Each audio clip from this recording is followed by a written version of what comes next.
jenis berita, apa saja unsur yang harus ada dalam berita, dan seperti apa struktur berita. Nah, di video kali ini, saya akan menjelaskan tentang bahasa yang digunakan dalam menulis naskah berita, yaitu bahasa jurnalistik. Apa itu bahasa jurnalistik? Bagaimana ciri-cirinya? Bagaimana menerapkannya ketika menulis berita? Yuk kita pelajari bersama di video kali ini. Bahasa jurnalistik atau bahasa Indonesia ragam jurnalistik memiliki ciri-ciri sendiri yang membedakannya dengan ragam bahasa lain. Bahasa jurnalistik harus sesuai dengan prinsip ringkas, padat, sederhana, jelas, lugas, dan menarik. Ringkas maksudnya kalimat-kalimat yang dibuat tidak banyak menggunakan kata-kata. Padat berarti kata-kata yang digunakan dalam kalimat tidak merupakan hal-hal yang sia-sia atau tidak berarti. Sederhana berarti kalimat yang digunakan adalah kalimat yang memiliki pola sederhana. Prinsip jelas berarti kalimat yang digunakan tidak menimbulkan pertanyaan apalagi ambiguitas. Kemudian, prinsip lugas berarti kalimat dan kata-kata yang digunakan memiliki makna seperti yang diinginkan. Sedangkan yang dimaksud menarik berarti kalimat dan kata yang digunakan menimbulkan minat atau perasaan seseorang untuk membacanya. Kalau disimpulkan, sebenarnya keenam prinsip yang saya sebutkan tadi dapat kita ringkas menjadi 3 prinsip, yaitu hemat kata, tepat makna, dan menarik.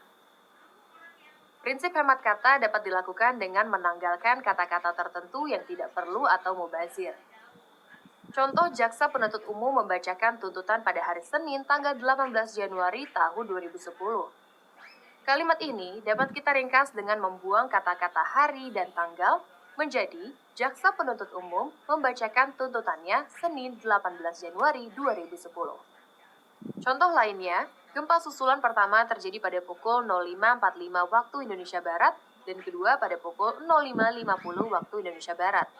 Kalimat ini dapat kita ringkas dengan membuang kata pukul sehingga menjadi gempa susulan pertama terjadi pada 05.45 waktu Indonesia Barat dan kedua pada 05.50 waktu Indonesia Barat.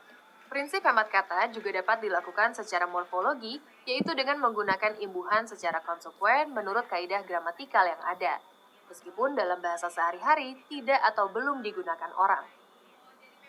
Misalnya salah satu gramatikal prefix atau awalan ber yang artinya naik diimbuhkan pada bentuk dasar kata benda yang menyatakan kendaraan.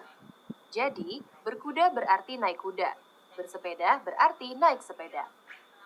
Contoh, larangan memakai jilbab meluas di Inggris dan Perancis. Kalimat ini dapat kita ringkas menjadi larangan berjilbab meluas di Inggris dan Perancis.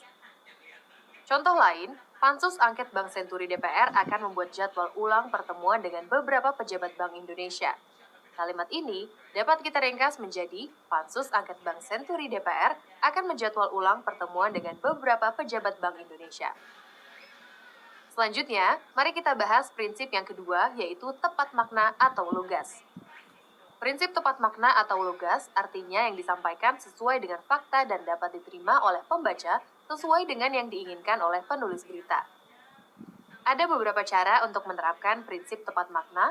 Yang pertama, menggunakan kata-kata yang secara faktual adalah benar. Contoh, Cianjur terletak di Jawa Tengah. Kalimat ini tidak tepat makna karena Cianjur secara faktual terletak di Jawa Barat. Cara kedua yaitu secara gramatikal memiliki bentuk yang tepat, yaitu kata-kata yang memiliki bentuk gramatikal yang mendukung konsep makna yang tepat. Misalnya secara gramatikal kita mempunyai pasangan kata melemparkan dan melempari. Pasangan kata itu memiliki makna yang berbeda. Kata melemparkan terkandung makna objek yang bergerak, sedangkan pada kata melempari terkandung makna objek yang diam. Contoh, anggota dewan yang marah melempari botol minuman ke arah ketua sidang. Kalimat ini tidak tepat makna, seharusnya diubah menjadi anggota dewan yang marah melemparkan botol minuman ke arah ketua sidang. Cara ketiga yaitu secara semantik mempunyai nuansa makna yang tepat dari sederet kata bersinonim. Banyak orang berpendapat bahwa kata-kata bersinonim seperti mati, wafat, meninggal, berpulang, tewas, dan gugur memiliki makna yang sama. Namun sebenarnya tidak. Yang sama hanyalah makna dasarnya yaitu yang tadinya bernyawa menjadi tidak bernyawa lagi. Kata mati bisa dikenakan pada manusia dan pada makhluk lain yang bukan manusia. Sedangkan kata wafat, meninggal, berpulang, tewas, dan gugur hanya bisa dikenakan pada manusia. Meskipun begitu, secara sosial dan kultural, kata-kata tadi masih juga dibedakan. Kata mati tidak bisa dikenakan kepada orang yang dihormati. Kata wafat, meninggal, dan berpulang dapat dikenakan kepada orang pada umumnya. Kata gugur utamanya dikenakan pada anggota tentara atau polisi yang meninggal ketika menjalankan tugas. Sementara kata tewas dikenakan kepada musuh atau penjahat. Contoh, sejumlah anggota TNI dan anggota Polri mati dalam melakukan tugasnya menumpas kelompok kriminal bersenjata di Kabupaten Puncak, Papua. Kata mati kurang tepat digunakan pada kalimat ini, maka dapat kita ubah menjadi sejumlah anggota TNI dan anggota Polri gugur dalam melakukan tugasnya menumpas kelompok kriminal bersenjata di Kabupaten Puncak, Papua. Cara keempat, yaitu menghindari kalimat ambigu atau mempunyai potensi ditafsirkan lebih dari satu makna. Contoh, Budiono tolak audit BPK. Kalimat tadi ambigu karena bisa memiliki makna Budiono tidak mau mengaudit BPK. Bisa juga bermakna Budiono tidak mau menerima hasil audit BPK. Jika yang dimaksud penulis atau jurnalis adalah makna Budiono tidak mau mengaudit BPK, maka kalimat yang benar seharusnya Budiono menolak mengaudit BPK. Namun bila yang dimaksud oleh penulis adalah Budiono tidak mau menerima hasil audit BPK, maka kalimat yang tepat ditulis adalah Budiono tolak hasil audit BPK. Cara yang kelima yaitu menyusun kalimat sesuai dengan kaidah gramatikal. Dalam rangka menerapkan prinsip tepat makna, sebuah kalimat harus memiliki unsur subjek dan predikat. Jika salah satu unsur tidak ada, maka ketepatan makna kalimat akan terganggu. Contoh, dalam sidang pansus hak angket Bank Senturi kemarin memeriksa Robert Tantular, pemilik Bank Senturi itu. Kalimat ini tidak tepat makna karena subjeknya tidak ada. Kalimat ini dimulai dengan keterangan tempat.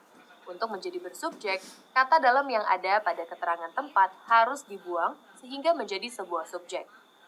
Sehingga kalimat yang tepat menjadi sidang pansus hak angket Bank Senturi kemarin memeriksa Robert Tantular, pemilik Bank Senturi itu.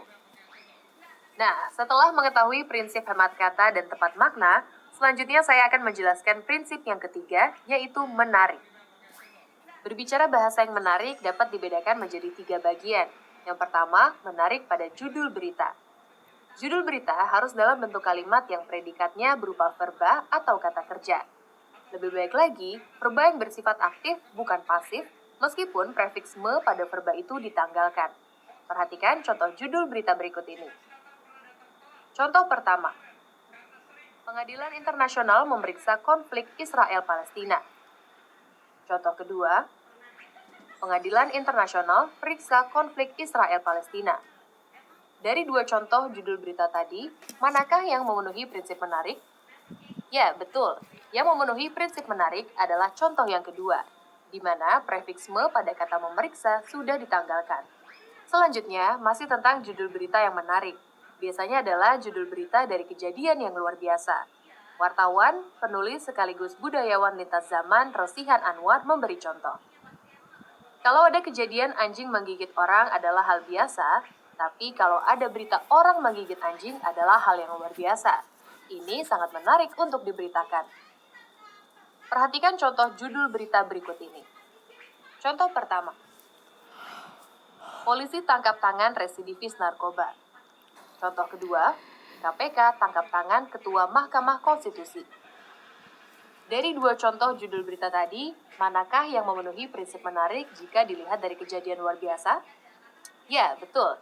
Yang memenuhi adalah contoh kedua. Mengapa begitu?